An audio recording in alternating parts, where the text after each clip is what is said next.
republic for which it stands, one nation, under God, indivisible, with liberty and justice for all. Guns, self-defense, concealed carry. This is the Patriot Defense Podcast. From the war room in Idaho's high desert, here's your host, Todd Eccles.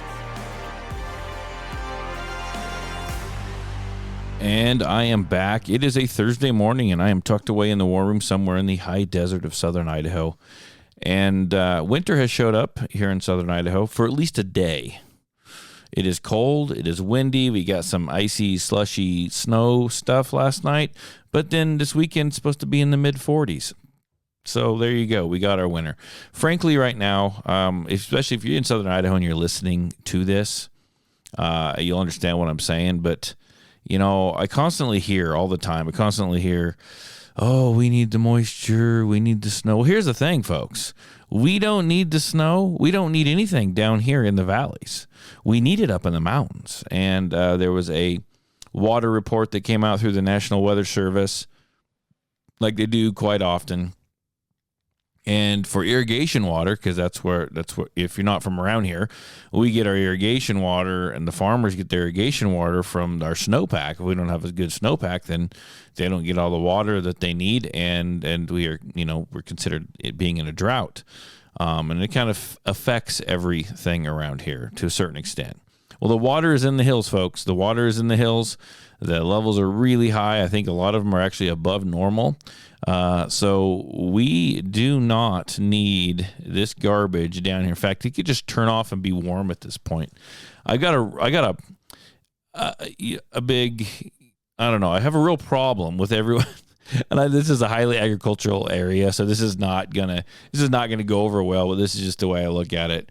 I always say, hey, I just want it to get warm again. Hey, I hope the snow stays away. And people, the farmers, they need this snow. They need, I don't know that I give a crap about the farmers.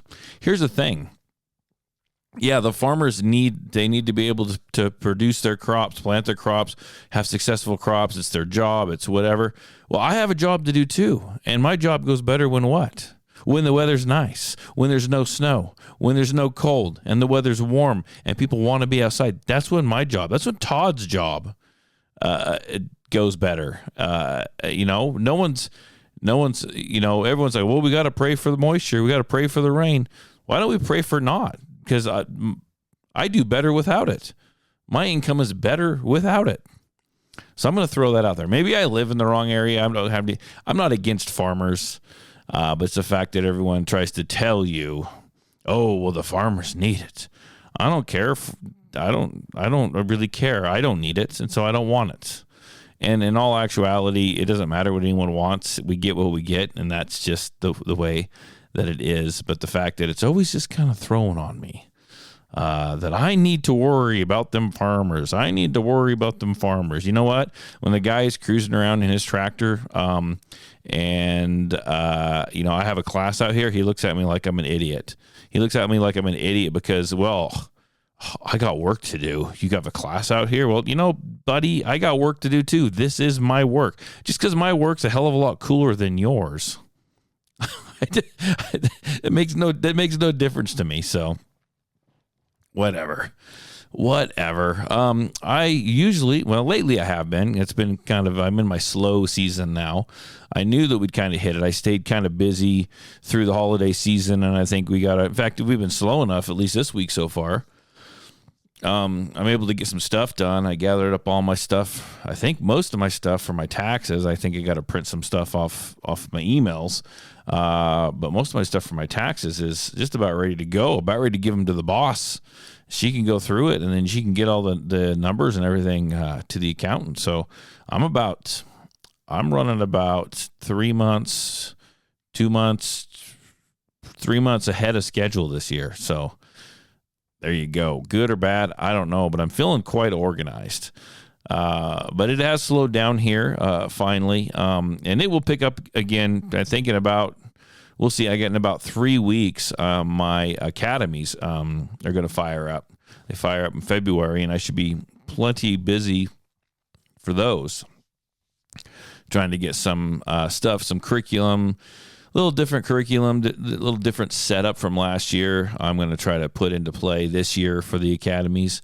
So I'm trying to get all that worked out. I think there is another student, Lisa, is going to be coming by, I believe, on Saturday and try and challenge the qual to see if she can get into the elite group. Now, sorry, got to hear me yawn. I've been up early. I didn't run today because it's absolutely miserable out. So I've been just kind of out here and,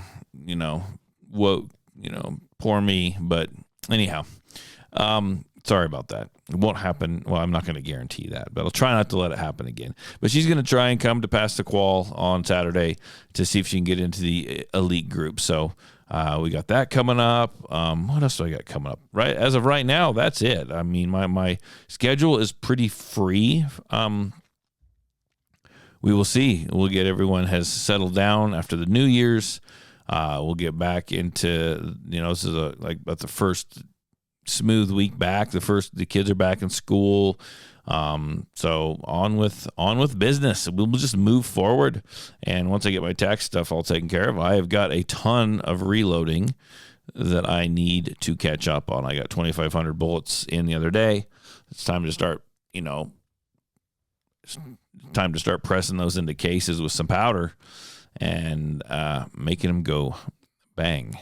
So, what else did I want to talk about today? I was sitting here thinking, and I randomly just don't normally jump in here during the week, but I have been lately, trying to give you guys a few extra ones because I know the summer is not here yet, but it is coming, and sometimes I get busy and I don't get them out every weekend like I want to. So if I have an occasional thought, I like to jump on here. Now, I've talked about this quite a bit,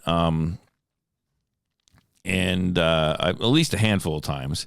And I know I just did it recently. Maybe I can't remember if it was on here or the radio show, but I'm going to talk about it again on the radio or on this podcast today. I want to let everyone know there is no national reciprocity right now. There is no national carry permit out there that allows you to carry in all 50 states. There isn't. And I don't know exactly how that it became a thing. I'm not sure, but I have gotten in the last week, I've gotten 5 phone calls. And these people, they just don't really know, right? So I have to kind of explain it to them, and that's fine. But they asked me I need to get a permit, and is this the one that allows me to carry in all 50 states? And a couple of them have even called it that national concealed carry permit that allows me to carry in all 50 states. That is the permit that I want. Well, you're going to be looking for a long time because that does not exist. Now, I blame a lot of reasons for that getting out. I blame the fact that that's kind of what Trump ran on before and was brought up again, and that stupid video of his son stating that that's going to happen. It just keeps resurfacing, and that's from like 6 or 7 years ago. But it keeps resurfacing, and it makes its rounds on the social media and the internet, and the fact that not everyone, but there is a bunch of people out there that think if Lord Trump says that he wants it, that it is immediately has happened, and he mentions national reciprocity, and boom, all of a sudden everyone thinks that we have national reciprocity. We have not. He said that it's highly likely that he will sign it if he sees it. Okay, and they try to push this thing through every single year. I personally don't want it to happen. And if you want to know why, you can go back. I'm not going to rehash it here for like the 12th time, but you can go back and you can check out some other podcasts as to why I don't think that is a good idea. But just because he has talked about it doesn't make it a thing. It doesn't make it happen. There is no national concealed carry permit that you can get your hands on. In the state of Idaho, we have a enhanced concealed carry permit. That'll get you 30-something states. It'll cover most anywhere that you want to go, right? It's not going to cover Oregon. It's not going to cover California or Illinois and some of these other states. It's not going to cover those at all. In fact, nobody's permit will. And when I tell people that, they just scratch their head and they look at me like, really? Are you sure? Okay, people, this is my business. Like, this is what I do. Yes, I am sure. There is no national concealed carry permit available. I don't know where you're seeing that. I don't know what's happening, but it's not out there.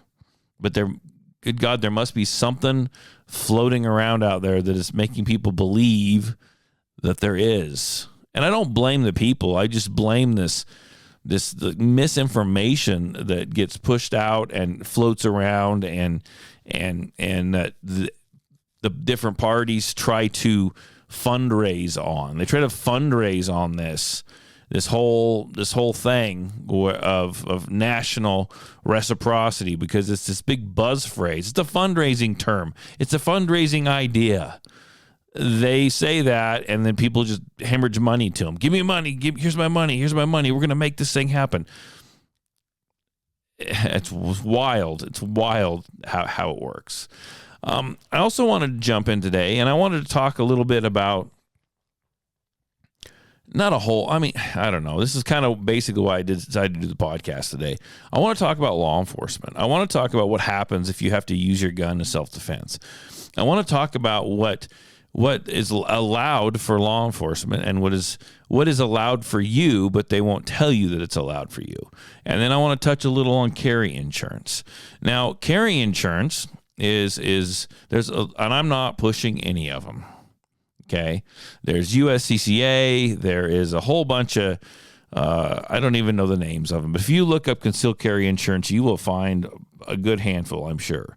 Now, these are insurances that they say that they will protect you if you have to use your gun. Some of them say they will protect you if you use anything, any type of weapon, stick, bat, whatever, in self-defense, right? And they are the attorneys that will be that you will contact them, and then they will have an attorney for you up to a certain amount. Now, know that these are all insurances, and so you're going to want to read the fine print. You don't want to just jump in thinking you're going to be protected. They are insurance companies. There's going to be a fine print. Insurance companies are okay. They're good when they're good, but typically the average Joe is not going to have to ever use it or use it very little, so they're going to take way more money from you usually than what. But if it makes you feel comfortable, it pays having a good attorney at your disposal if you absolutely need an attorney in the point that you have to use your firearm for self-defense.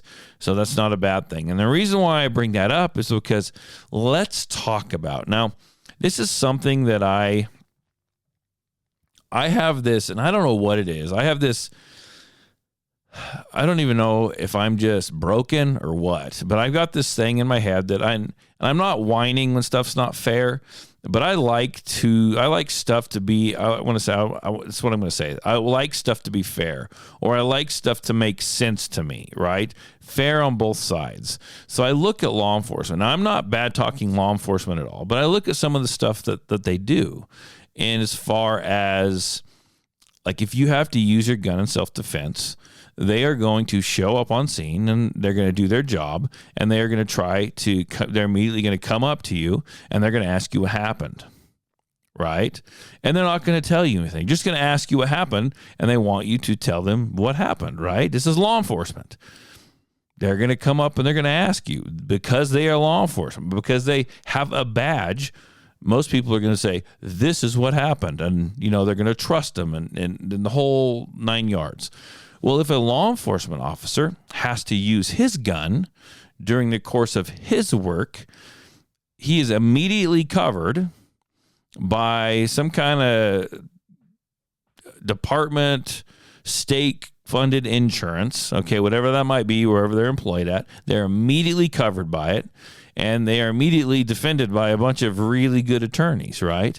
But here's the thing. If a law enforcement officer has to use his weapon during the line of his work, they do not come up to him. In fact, they are not allowed to. They do not come up to him and say, tell us what happened here. What they do is they'll take him. And I think he gets like a 40. I think it might be different for department, but I think here, I could be wrong on the hours, they get a 48-hour cool down time. So they get to go 2 sleep cycles without telling anyone what happened. They get taken, they get put in a motel, they get probably food brought to them. I think the only person they get to see is their spouse if they have one. And they get what they call 2 sleep cycles. So it's 48 hours before, and they get to calm down. They do that so they can allow them to calm down, so they can think through what happened, so they can get their story straight. And then they question them. And by all means, we actually have that, right? The average Joe, the average citizen, which uses their firearm, if they have to use their firearm in self-defense, they get that as well. But they don't tell you that. You have to ask for it. And the way you ask for that is, when they come and they start to talk to you, you say, I need my attorney. I want to speak to my attorney. I want to talk to my attorney. And I'm not going to answer any of your questions right now. I need to speak to an attorney. So you have to tell them that. You have to put that into motion. And I want to say, unfortunately, there's a lot of people out there that do not understand that, and they'll just spill their guts as soon as the law enforcement officer walks up to them, or the law enforcement officer walks up to them and obviously doesn't give them that option, just starts to talk to them, and they're talking to a highly excited, agitated person who just used their firearm in what we hope was legal self-defense, who thought their life was in jeopardy, so they just had to use their firearm, and they just shot someone, something that they've never done before, hopefully, right? And it's... They can't think straight, and someone comes up and asks them a question, they're probably just going to just vomit out all this information. The law enforcement officer is not going to say, hey, look, when this happens to me, I get a sleep cycle. I recommend that you talk to an attorney. They don't, none of that stuff, okay? You have to understand your rights, and you need to understand what they are allowed, what they know, what they are allowed, because they will try and not give you the same thing unless you ask for an attorney. Unless you ask for it, you will not get treated the same way. And in my brain, that is wrong. that is wrong. If they understand what a person goes through when they have to shoot someone, when they have to use a firearm in self-defense, and they know that well enough that they allot for their officers to have that 48 hours or that 2 sleep cycles before they'll even ask him any questions, then you should automatically be given that as well. You shouldn't have to ask for that. That's the way I see that.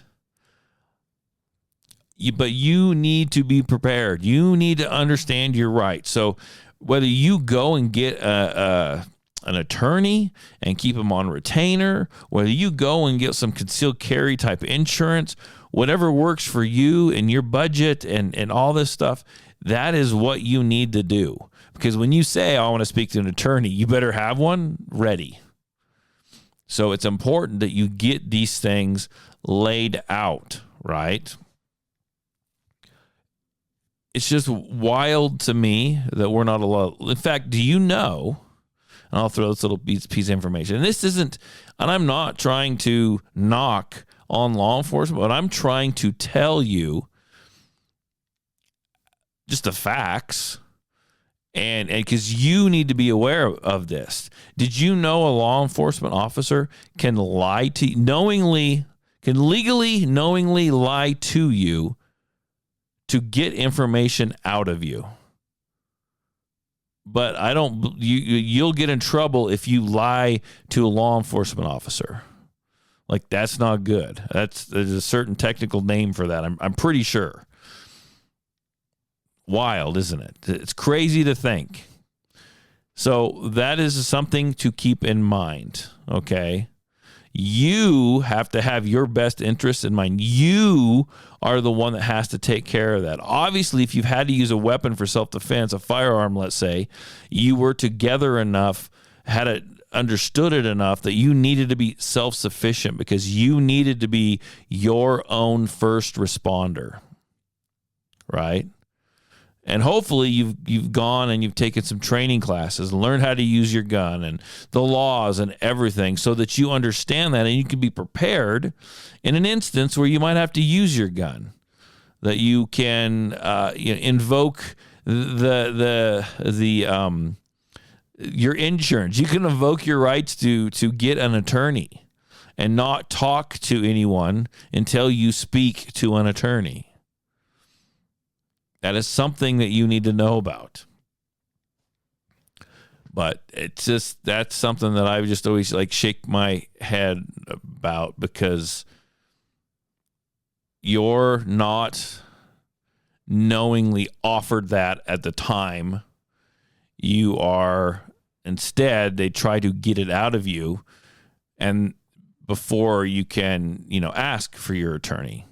And they just go off the fact that you don't know what's going on, that you are stressed, that you are excited, that you are agitated, and that you're just going to talk to them and tell them absolutely everything, just that verbal vomit, and just puke out all this information that they're going to use.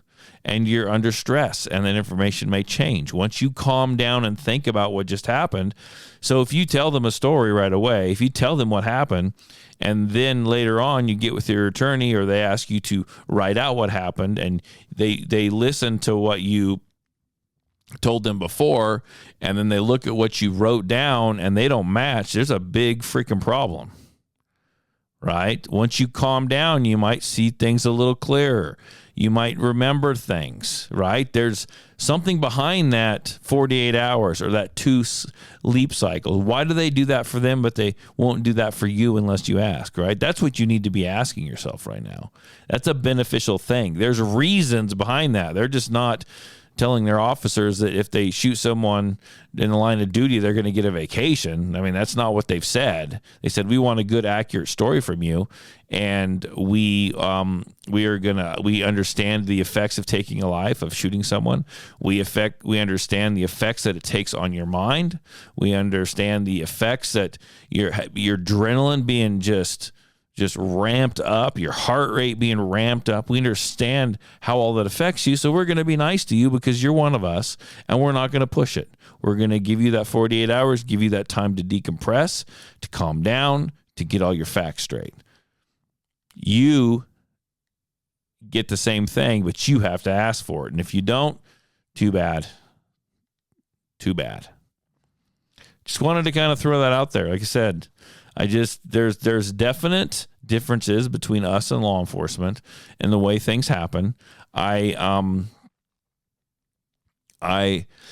was talking to someone the other day, and we were talking about how the differences between law enforcement. We talked about they have to qualify, of course, and they do train a little bit. They do have some trainings, right? But they're not perfect. Some are shooters, some are not. That's just kind of the way that it goes. But if they are in the line of duty and they have to use their firearm and they have to return fire to someone, or they shoot towards someone, depending on the state they're in, which is most of them, and they miss, and that round hits an innocent bystander, that is covered by what they call qualified immunity, and they typically won't get charged for that. I'll pull this up. They can get away with that. Not that they're getting away with it on purpose and shooting people on purpose. I didn't say that. But if something happens and someone's accidentally killed, it says qualified immunity often protects officers in cases involving the accidental death of a bystander if their actions are deemed objectively reasonable given the circumstances and do not violate a clearly established constitutional right. Now, that is for officers. Let me read that one more time. Qualified immunity often protects officers in cases involving the accidental death of a bystander if their actions are deemed objectively reasonable given the circumstances and do not violate a clearly established constitutional right. But, my friends, if you, who are not law enforcement officers, are out and about and you have to defend yourself with your firearm in public and one of your rounds misses the target and hits, strikes, and kills or harms or kills, let's say kills an innocent bystander, you don't have qualified immunity. That's called involuntary manslaughter. You will be held responsible for it, and you will go to a court case, and you probably end up going to prison for it, which is kind of interesting because,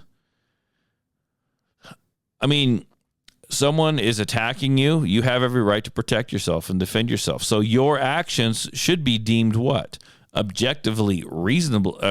Objectively reasonable. It's reasonable to protect yourself if someone is meaning to do you harm. So you should be able to defend yourself. That is objectively reasonable given the circumstances. And probably, if someone is trying to do you harm and you defend yourself, it is not violating one of their constitutional rights.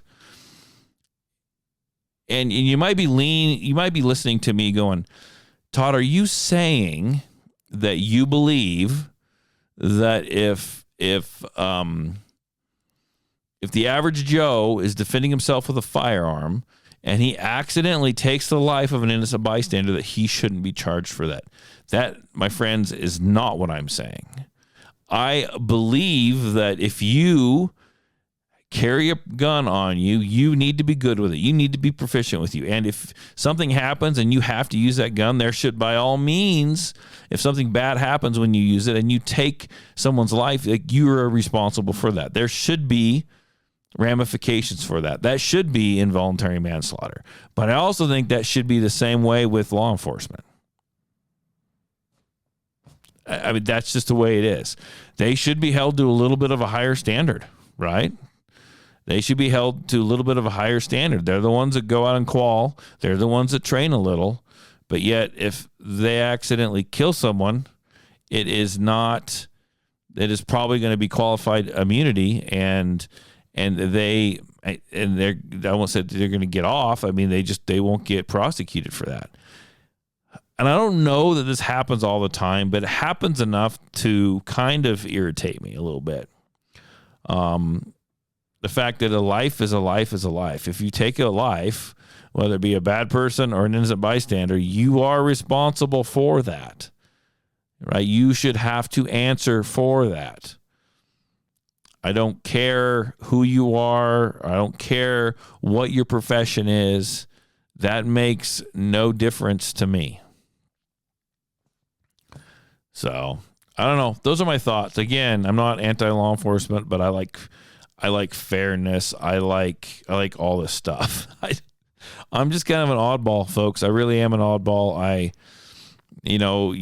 I've talked about my political leanings, and I don't lean left and I don't lean right. And so I kind of call myself more of a libertarian, although I don't buy into some of that stuff either. So I don't know what I am. I like a little from every world. I like a little from the left. I like a little from the right. I like a little from libertarianism. So, I mean, that's kind of where I am on it. I don't really consider myself one way or the other.